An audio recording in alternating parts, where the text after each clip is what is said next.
जो बोलियां रहती हैं, जैसे भोजपुरी है, जैसे आपने गुजराती के बारे में कहा, जब तक वो लिखित नहीं थी, जब तक लेखन के पूर्व, जब तक उनका मानकीकरण नहीं किया गया, तब तक तो वो अन्य भाषाओं से शब्दों को ले रही हैं, सब कुछ ले रही हैं। लेकिन जैसे ही उसका एक मानक रूप स्थापित कर देते हैं, तो ये मतलब संस्कृति के स्तर पे भी एक भेद उत्पन्न करने की कोशिश करती है। जैसे कि अब भोजपुरी में जिया भी जियान बन के घुला है, तो ये एक सहज जो अलिखित बोली है, उसमें जो एक अपने में सब चीज़ें असिमिलेट करने की ताकत रहती है। जैसे खड़ी बोली ने भी असिमिलेट किया अरबी फारसी के शब्दों को, लेकिन जैसे ही उसको लेखन और फॉर्मल वे पे लाते हैं, वैसे ही ये असिमिलेशन की ताकत, वो सब चीज़ें क्षमता खत्म हो जाती है। क्या ऐसा आपको लगता है क्या सर?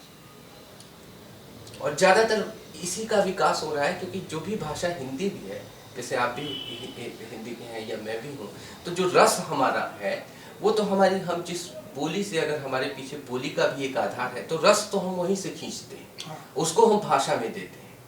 लेकिन धीरे धीरे ये हो रहा है कि बोलियों का क्षेत्र सीमित होते जा रहा है, या फिर ये हो रहा है कि जैसे थर्ड वेव ऑफ डेमोक्रेसी की तरह बोलियों को भी भाषा का दर्जा देके 8वीं अनुसूची में डाल दिया जा रहा है और उनको भी फॉर्मलाइज किया जा रहा है। तो ये जो इनफॉर्मल स्पेस था, जहाँ मेल जोल की चीज़ें थी, वो बोली में, अलिखित बोली में थी, मुझे लगता है। और भाषा में देखो ऐसा है, बोली और भाषा में अंतर तो जी सारी दुनिया में है जी, केवल हिंदुस्तान की नहीं, वो हिंदुस्तान की बात नहीं है, वो तो विश्वव्यापी जो प्रक्रिया चल रही है। विश्वव्यापी है जी। तो इसलिए बोली जी आधार है, जी भाषा उस पर जो मानक बन जाती है तो वो स्टैंडर्डाइज रहती है जी और दोनों जिंदा हमेशा रहती है। जी।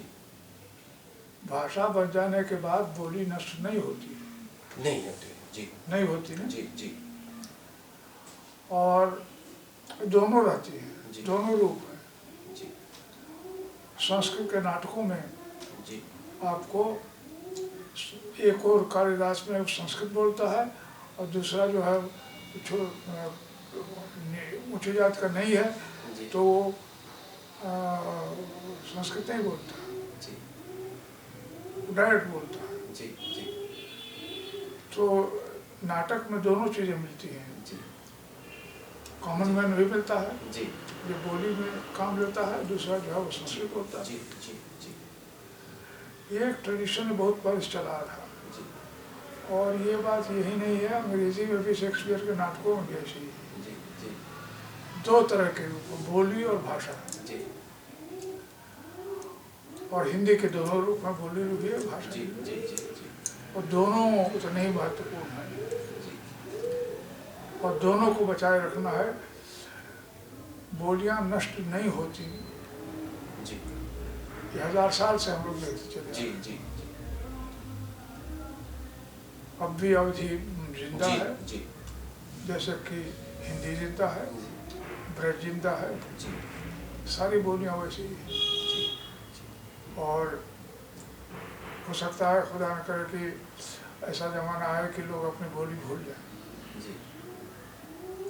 डर है।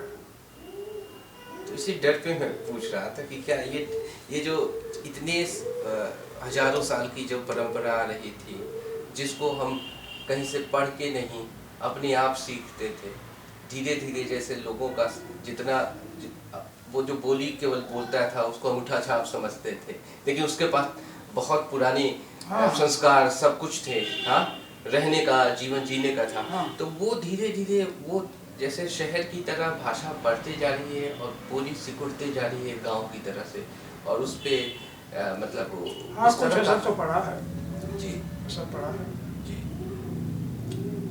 और पढ़ता रहेगा जी। इसको कोई रोक नहीं सकता।